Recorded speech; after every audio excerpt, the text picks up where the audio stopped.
Olá, tudo bem com você? Que bom estarmos juntos para darmos sequência ao nosso estudo da obra A Gênese. Eu sou o professor Wagner Klein, sou professor de Física, terapeuta holístico e você está no canal Sob Nova Visão.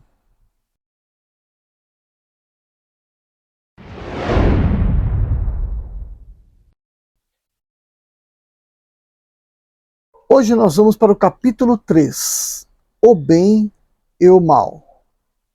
Bastante curioso esse capítulo, porque ajuda muitas pessoas que têm dificuldade de saber se mal com L ou mal com U, qual usar, né? E aqui está bem claro que mal com L é substantivo.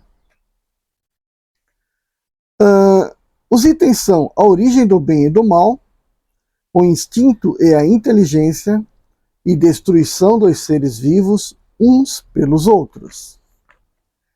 Então vamos lá. Primeiro item, origem do bem e do mal. Sendo Deus o princípio de todas as coisas, e sendo este princípio toda sabedoria, toda bondade, toda justiça, tudo o que dele procede deve participar dos seus atributos, porque é indefinidamente sábio, justo e bom. Nada pode produzir de insensato, de mal e de injusto. O mal que observamos não deve, pois, ter a sua fonte nele. Segundo, se o mal estando nos atributos de um ser especial que se chama Arimane ou Satã, de duas coisas uma. Ou esse ser seria igual a Deus e consequentemente tão poderoso quanto ele, e de toda a eternidade igual a ele, ou lhe seria inferior. Então vamos lá, a interpretação que eles dão para esses dois itens. No primeiro caso, haveria duas potências rivais, lutando sem cessar, cada uma procurando desfazer o que a outra faz, e se opondo mutuamente. Esta hipótese é inconciliável com a unidade de vistas que se revela na disposição do universo. No segundo caso, esse ser, sendo inferior a Deus, ser-lhe-ia subordinado, não podendo ter igual a ele de toda a eternidade sem ser igual, sem ser seu igual. Teria um começo, se foi criado, não poderia tê-lo sido senão por Deus. Deus teria assim criado o espírito do mal, o que seria a negação da infinita bondade. Bom, quero fazer já um pequeno comentário, né? Isso aqui é uma interpretação do século XIX, mergulhados na cultura francesa. A gente pode também pensar de outra forma, né? A gente pode pensar o quê? Sendo Deus o todo, bem ou mal, são apenas interpretações do fluxo das coisas, das suas leis, né? Cheguei a falar isso já no vídeo anterior. Se a gente pensar num termo mais físico, né, numa tendência vetorial, que seria, por exemplo, os caminhos, o fluxo das coisas, tudo aquilo que foge a esse vetor vai ter uma componente que diminui a sua intensidade, né? Até o ponto de ser um vetor, né, uma força oposta ao vetor. E aí, portanto, bastante dificultando o caminho das coisas. Eu acho que isso aí já é o suficiente, né, para a gente interpretar o que é, então, na verdade, o bem, o justo, né? É justamente aquele caminho no qual a gente sente que é o fluxo das coisas. Tudo aquilo que deriva um pouco desse caminho já não é o 100% que a gente quer, que corresponderia à vontade de Deus, né?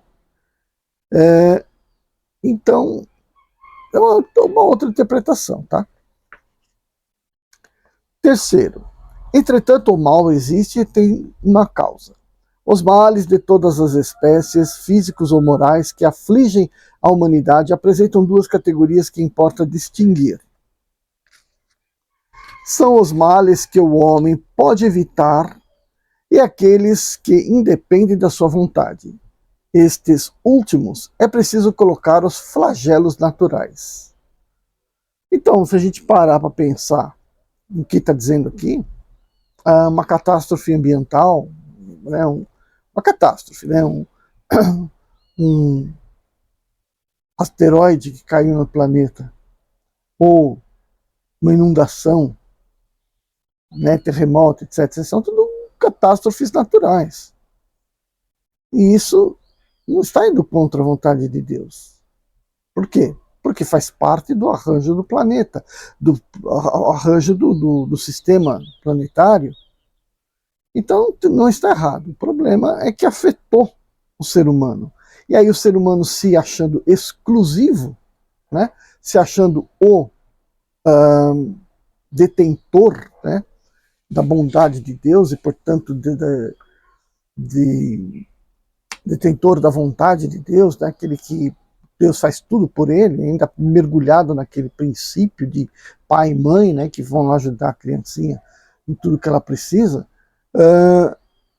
as pessoas não entendem a catástrofe como uma coisa natural, ainda entendem como um mal que veio para castigar. E aqui mesmo, né, mesmo no século XVIII, no século XIX, pessoal embebido nas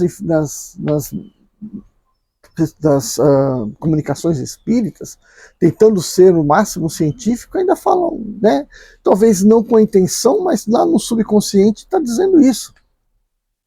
Né, o mal. Então a inundação matou um bocado de gente. Ah, é o mal. Não, não é o mal. É a natureza. Infelizmente as pessoas estavam no lugar errado, no momento, né, errado. O homem cujas faculdades são limitadas não pode penetrar nem abarcar o conjunto dos objetivos do Criador. Julga as coisas sob o ponto de vista de sua personalidade, dos interesses factícios e da convenção que se criou e que não estão na ordem da natureza.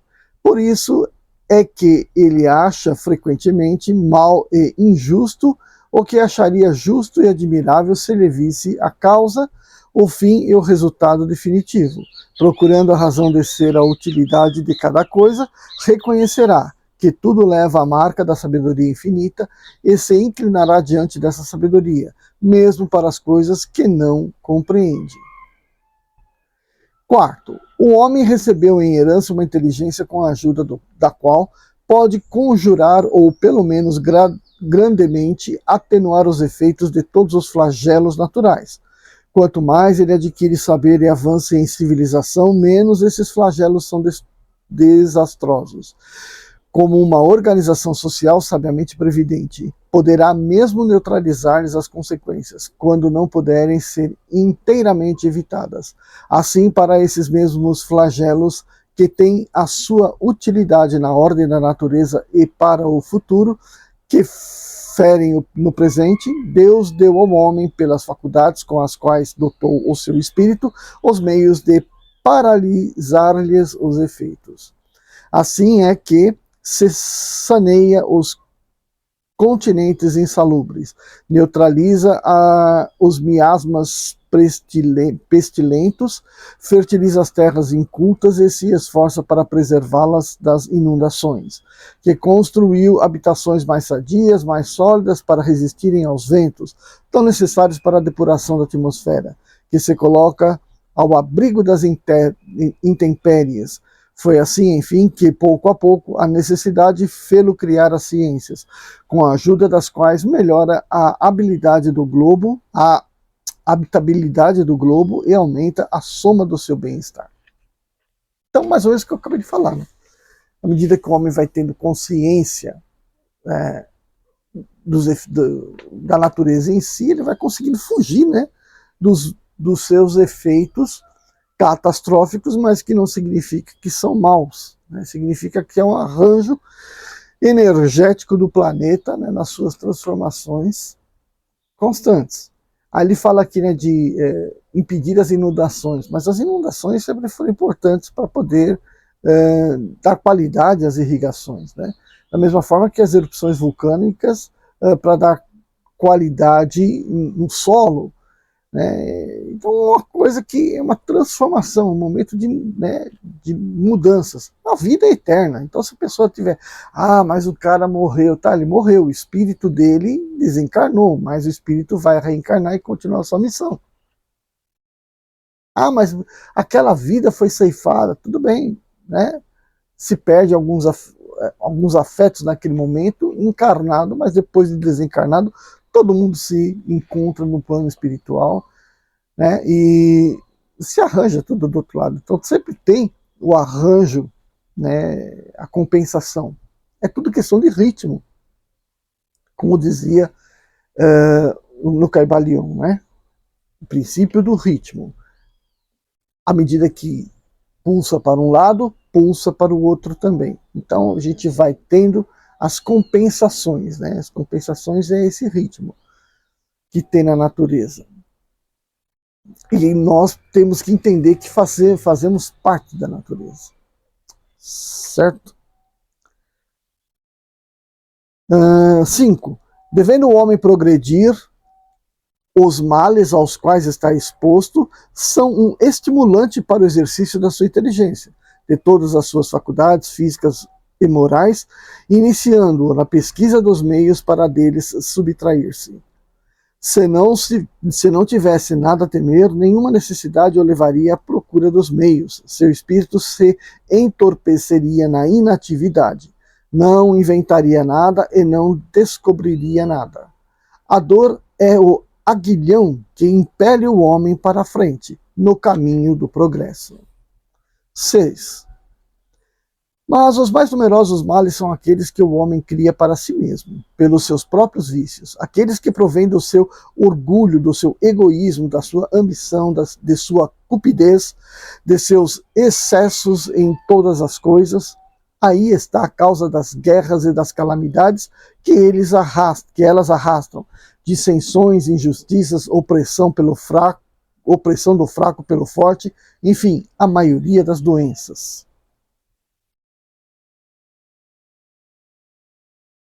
Então aqui está dizendo que, pelo menos na minha interpretação, aquilo que está falando, e é o que eu concordo, que aquele mal que foge do fluxo do bem, da direção e sentido do bem, e que prejudica a evolução do ser, é decorrente do seu próprio estado de egoísmo, né? Do ego, fortalecimento do ego e todas as suas derivadas. Né? É a satisfação, a gula, né? o desejo de se apropriar, do que se resume naqueles 7 pecados capitais. Enfim, é isso. É isso que é o grande mal. E tem raiz aonde? No homem, exclusivamente no homem, no ser humano. E é por isso que ele está aqui encarnado, para poder se livrar desses males e seguir o fluxo. Deus estabeleceu leis plenas de sabedoria que não têm objetivo senão o bem. O homem concentra em si mesmo tudo o que é necessário para segui-las. Sua rota está traçada pela sua consciência. A lei divina está gravada no seu coração. E, além disso, Deus o chama, sem cessar, através dos seus messias e profetas, por todos os espíritos encarnados que receberam a missão de esclarecê-lo, moralizá-lo, melhorá-lo. E nestes últimos tempos, pela multidão de espíritos desencarnados que se manifestam por toda a parte. Se o homem se conformasse rigorosamente com as leis divinas, não há dúvida de que evitaria os mais pungentes males e de que viveria feliz sobre a terra. Se não o faz, é em virtude do seu livre arbítrio, e disso sofre as consequências. Eu acabei de falar. Encarnação, encarnação, encarnação, e vai reencarnando à medida que vai conseguindo se depurar desse ou daquele defeito. Consequência do seu ego. 7. Mas Deus, cheio de bondade, colocou o remédio ao lado do mal. Quer dizer, do próprio mal se faz sair o bem. Chega um momento em que o excesso do mal moral se torna intolerável e faz o homem sentir o desejo de mudar de caminho. Instruído pela experiência, é compelido a procurar um remédio no bem, sempre por efeito de seu livre-arbítrio. Quando entra num caminho melhor, é pelo fato de sua vontade e porque reconheceu os inconvenientes do outro caminho. A necessidade o constrange, pois, a se melhorar moralmente para ser mais feliz, como está na mesma necessidade, o constrange a melhorar as condições materiais da sua própria existência. 8. Pode-se dizer que o mal é ausência do bem, como o frio é a ausência do calor. O mal não é um atributo distinto, tanto quanto o frio não é um fluido especial. Um é negativo em relação ao outro. Aí, onde o bem não existe, existe forçosamente o mal. Não fazer o mal já é o começo do bem. Deus não quer senão o bem. Só do homem vem o mal. Se houvesse na criação um ser predisposto ao mal, nada poderia evitá-lo. Mas o homem, tendo a causa do mal em si mesmo e tendo ao mesmo tempo seu livre-arbítrio e por guia as leis divinas, evitá-lo-ia quando quisesse.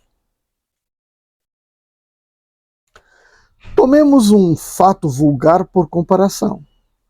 Um proprietário sabe que na extremidade do seu campo há um lugar perigoso onde poderia perecer ou se ferir aquele que ali se aventurasse. O que faz para prevenir os acidentes? Coloca perto do local um aviso, tornando proibido ir mais longe por causa do perigo. Eis a lei. Ela é sábia e previdente. Se malgrado isso, um imprudente não a tem em conta e passa além, se lhe ocorre algo mal, a quem pode imputar senão a si mesmo? Assim ocorre com todo o mal. O homem o evitaria se observasse as leis divinas. Deus, por exemplo, colocou um limite à satisfação das necessidades. O homem é advertido pela sociedade, se ultrapassa esse limite o faz voluntariamente. As doenças, as enfermidades, a morte que lhe podem ser consequentes são, pois, o fato da sua imprevidência e não a de Deus. 9. O mal, sendo resultado das imperfeições do homem e o homem sendo criado por Deus, Deus dir-se-á, se não criou o mal, pelo menos a causa do mal. Se houvesse feito o homem perfeito, o mal não existiria. E aí conclui-se. Se o homem tivesse sido criado perfeito, seria levado fatalmente ao bem. Ora, em virtude de seu livre-arbítrio, ele não é levado fatalmente nem ao bem nem ao mal. Deus quis que fosse submetido à lei do progresso, e que esse progresso fosse o fruto do seu próprio trabalho, a fim de que dele tivesse o mérito. Do mesmo modo que carregasse a responsabilidade do mal, que é o fato de sua vontade. A questão, pois, é saber qual é, no homem, a fonte da propensão para o mal. 10. Se estudam todas as paixões e mesmo todos os vícios, vê-se que tem seu princípio no instinto de conservação. Este instinto está com toda a sua força nos animais e nos seres primitivos que mais se aproximam da animalidade. Aí só ele domina, porque neles não há ainda, por contrapeso, o senso moral. O ser ainda não nasceu para a vida intelectual. O instinto se enfraquece, ao contrário, à medida que a inteligência se desenvolve, porque esta domina a matéria. O destino do homem é a vida espiritual, mas nas primeiras fases da sua existência corpórea não há senão necessidades materiais a satisfazer. E, para esse fim, o exercício das paixões é uma necessidade para a conservação da espécie e dos indivíduos, materialmente falando. Mas, saído desse período, há outras necessidades primeiro semimorais e semimateriais, depois exclusivamente morais. É então quando o espírito domina a matéria, se lhe sacode o jugo, avança no caminho providencial e se aproxima da sua destinação final. Se, ao contrário, ele se deixa dominar por ela, atrasa-se, assimilando-se ao animal. Nessa situação, o que outrora era um bem, porque era uma necessidade da sua natureza, torna-se um mal. Não somente por não ser mais uma necessidade, mas porque isso se torna nocivo à espiritualização do ser. Tal o que é a qualidade na criança e se torna defeito no adulto. O mal, assim, é relativo e a responsabilidade proporcionada ao grau de adiantamento. Todas as paixões têm, pois, a sua utilidade providencial. Sem isso, Deus teria feito algo inútil e nocivo. É o abuso que constitui o mal, e o homem abusa em virtude do seu livre-arbítrio. Mais tarde, esclarecido pelo seu próprio interesse, escolherá livremente entre o bem e o mal. Então tá claro isso? Olha como ficou bonito esse final, né, essa conclusão final, na qual está dizendo, né, o que é o bem e o mal, aqui comparando com o que eu já havia dito, né, é o caminho. Então, à medida que o homem se desvia desse caminho por esse ou aquele expectativa sua, do seu ego, da sua vontade, do seu ser, ele vai deixando a espiritualidade de lado e vai vivendo as suas satisfações materiais, né? Então, quando essa espiritualização desabrocha dentro do ser, né, aí a inteligência se ocupa de impedir que ele fique preso às paixões materiais. E aí, portanto, segue a sua evolução, segue o fluxo determinado por Deus para a evolução. Porque todos os fluxos, né, todos os caminhos levam a ele mesmo, a sua própria criação. Ele é o todo. Certo? Mas aquele que leva à evolução do espírito é aquele reto, no qual tende a haver o quê? A perda, né? O deixar para trás o que é material, para que se possa ser totalmente espiritual. Esse é o caminho. O caminho do quê? Da espiritualização. Para isso tem as suas regras morais. Deve ser feito assim? Preferencialmente. Mas o livre-arbítrio nos diz, olha, eu não vou agora, amanhã eu vou. E aí, portanto, vai se perdendo tempo de vida material. Mas a vida é eterna, a vida está lá no espiritual. Toda encarnação ele volta para cá e se prende novamente às paixões materiais, às necessidades materiais. Às vezes não se prende, às vezes ele chega para cá e já consegue rapidamente, né, isso é muito bonito, que é tudo intuitivo, né? Intuitivamente falando, não quero isso, não sirvo para aquilo, não quero, nem passa na minha cabeça, e todos os bens materiais vão ficando para trás, porque intuitivamente aquilo não lhe serve, como servem a tantos outros. Por quê? Porque grande parte da sua espiritualização já foi conquistada. Mas naquela encarnação ele tem que depurar um pouquinho mais, certo? E lembrando que o exercício, a prática do bem, da caridade, do falar, né, do ser agradável, do ser receptivo, faz parte da evolução espiritual, da qualidade à evolução espiritual. E isso conta, e conta muito para o crescimento, para a evolução. Então, pratique sempre o bem, a caridade, desinteressadamente, é claro. Certo? Deixa o seu like. Ah, não gostei. Deixa o seu like. Ajuda, pratique a caridade, ajude-nos a conduzir esse vídeo a pessoas que gostam desse assunto. Se não está inscrito, ó, vai lá e se inscreve no canal. Né? E, se possível for, compartilhe, divulgue. E seria muito bacana se você comentasse, colocasse um comentário, olha, eu acho assim, assim, assim, eu penso assim, assim, assim, eu não entendi aquilo, né? Fizesse um seu comentário, tá bom? Vejo você no próximo vídeo. Tchau, tchau.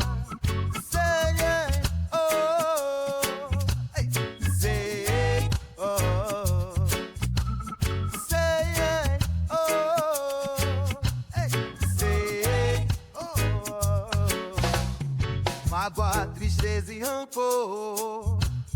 Quem gosta é o obsessor, se livra da coisa grudenta.